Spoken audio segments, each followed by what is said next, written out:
Siyabonga kakhulu ukuthi namhlanje sethule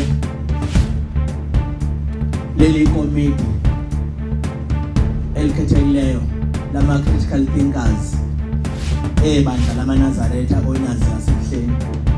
Abantu bakithi are hurting, balimele, abanye bakhomba abanye ukuthi ngabe siyilokhu, abanye balindele izinto zamahala. Ngiyazi ukuthi amaNazaretha ayakukhuthaza ukusebenza. Her name is Ayabonga, and she said to me, "Ma, Shembe, Ma, you are going to speak to Shembe, Ma. But you know they walk like you when you are in the center. You don't walk with shoes, Ma. You are like a Shembe. So please, Ma, just tell them what you do at Africology."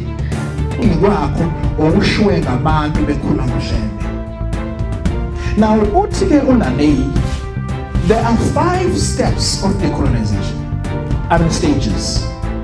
One of them is rediscovery. What does he mean? He says colonized people live in inferiority complex relative to their historical and social background. Shackle ourselves from the thinking of saying Nazaretha is for the Zulus. Nazaretha is for Africans.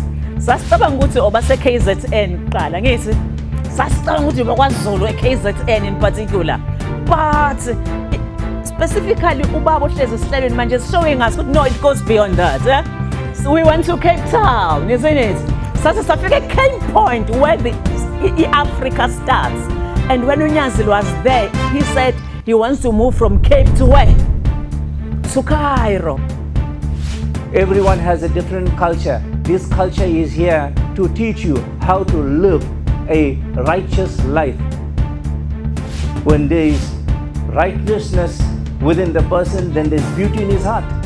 Ushembe is decolonizing the church. Near business, near colonizer. Hence, we've got a professor here who has made that just a presentation. Now, my message is of support that we've got. I mean, within our own lawns. Within our own lawns, we've got people of a particular caliber.